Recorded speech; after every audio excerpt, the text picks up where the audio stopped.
Kitobning 104-betidagi 3-masalaga keldik. JKLM to'g'ri to'rtburchak berilgan. Demak, JKLM bizda to'g'ri to'rtburchak berilgan. Bo'yalgan uchburchak yuzini topishimiz kerak. Ya'ni mana bu yerda demak KMN. Bu demak uchburchakning demak yuzasini hisoblashimiz kerak. Endi e'tibor beramiz, bizda JK bu demak 16 cm ga teng ekan va mana bu yerdagi demak oraliq, ya'ni NL yoki LN bu 7 cm ga teng bo'ladi. Endi e'tibor beramiz. Ushbu uchburchakning yuzini topishimiz uchun bizga uning asosi va balandligi kerak. Asosi sifatida biz MN ni olsak bo'ladi. MN. Endi bu yerda MN ni topish uchun biz umumiy 16 dan mana bu yerdagi LN ni ayirib tashlasak bo'ladi. Ya'ni 7 ni ayiramiz. 16 minus 7, ya'ni 9 cm bo'ladi. Demak, asos bu MN 9 cm. Buni yozamiz va qaus ichida demak asos deb yozib qo'ysak ham bo'ladi. Endi uchburchakning balandligi, ya'ni ana shu asosiga tushirilgan balandlikni topamiz. Buning uchun uni qarama-qarshi uchidan, ya'ni K dan demak mana bu yerga tushirilgan demak kesma hisoblanadi. Bu uning balandligi. Bu esa bizga berilgan, ya'ni 18 cm. Demak, bizda asos ma'lum, balandlik ma'lum. Demak, bo'yalgan uchburchakning yuzasini topamiz. Buning formulasi 2 dan 1 ko'paytirilgan asos, ya'ni 9 va ko'paytirilgan balandlik, ya'ni 18. Bu yerda demak 9 1 ga ko'paytirib 9 taqsim 2 deb olamiz. Ko'paytirilgan 18 teng. Bu yerda 2 bilan 18 qisqaradi. 2 2 ga bo'linsa 1, 18 2 ga bo'linsa 9 bo'ladi. Va natijamiz 9 kira 9, ya'ni 81 kvadrat metr kelib chiqadi.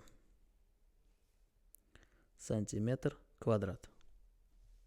Ya'ni 81 santimetr kvadrat degan javobni belgiladik va 4-siga o'tamiz. Quyidagi rasmda keltirilgan shakl nimalardan tashkil topganini aniqlang va uning yuzini toping. Bizda shakl bor. Bu murakkabroq shakl turiga kiradi. E'tibor beramiz, buning balandligi mana bu yerdan demak mana bu yergacha bu 3 cm. Demak, bu yerdan bu yergacha bu 5 cm. Va bu yerdan bu yergacha esa bu 3 cm ni tashkil etadi. Endi biz mana shu shaklni bir necha qismlarga bo'lamiz. Keling, orasidan demak to'g'ri chiziq chizganimizda bizda A soha, B soha va C sohaga demak ajraladi. Va bu mana shu uchburchak, mana bu yerda esa to'g'ri to'rtburchak, mana bu yerda ham demak to'g'ri to'rtburchak bor. Ularning yuzalarini alohida hisoblab yig'indisini olamiz. Birinchisi A ni ko'ramiz. A uchburchak yuzasini hisoblashimiz kerak. Buning uchun bizga uning asosi va balandligi kerak. Endi balandligiga keladigan bo'lsak, bu yerda balandligi berilgan 3 cm. O'zimiz uchun belgilab olamiz. Demak, balandligi bu 3 cm ekan. Endi uning asosini topishimiz kerak. Asosini topish uchun e'tibor beramiz. Mana bu yerda demak mana umumiysi 15 bo'lgan 3 ta bir xil kesmalar bor. Ya'ni tomon desak ham bo'ladi. 15 ni 3 ga bo'lsak, shunda bizda aynan mana bu qism hosil bo'ladi. Ya'ni bu 5 cm ni tashkil etadi. Kattaroq qilib demak asosini yozamiz va bu 5 cm bo'ladi. Va ushbu uchburchakning demak yuzasini hisoblaymiz. Bizda asosi, balandligi va demak formula ma'lum. A uchburchakning yuzasi 2 dan 1 ko'paytirilgan asosida 5, balandligida 3 yozamiz va bu umumiy hisobda 15 taqsim 2 bo'ladi. Buni esa demak 7,5 cm kvadrat deb yozib olsak bo'ladi. 7,5 cm kvadrat bu uchburchakning demak yuzasi. Endi B to'rtburchakning yuzasini hisoblashga harakat qilamiz. Buning eni bizda ma'lum, bu 15 cm. Bo'yi ham ma'lum, bu 5 cm. Demak, uning ko'paytmalari, ya'ni 15 ko'paytirilgan 5 Bu uning yuzasi bo'ladi. 15 kere 5 bu 75 santimetr kvadrat va uni ham belgilab olamiz. Demak, bu B niki, yuqoridagisi esa A niki.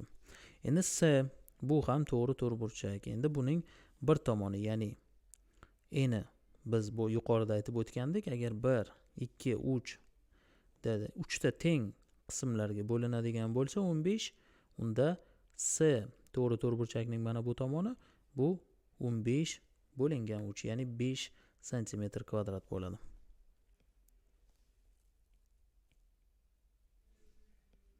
Buni ham belgilaymiz. Uning bo'yi esa bizda ma'lum 3 santimetrga teng.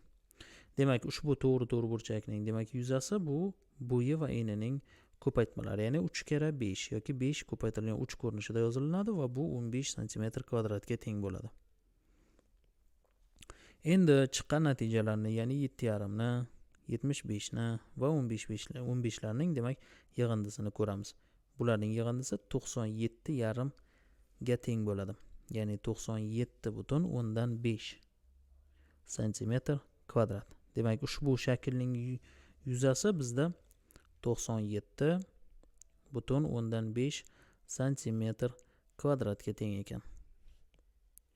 Ushbu natijani belgilaymiz va mana bu yerga e'tibor beradigan bo'lsak, qizaloq aytdi: "Men A, B, C, D shakllarning yuzini qo'shib umumiy shaklning yuzini topa olaman." Ya'ni bu umumiy shaklni 4 qismga ajratib oldim. Mana bu yerda kvadrat, mana bu yerda to'g'ri burchak, kvadrat va uchburchak ko'rinishlariga demak ajratib, yuzani ham hisoblab olsa bo'ladi va bu ham albatta 97,5 santimetr kvadratga teng bo'ladi.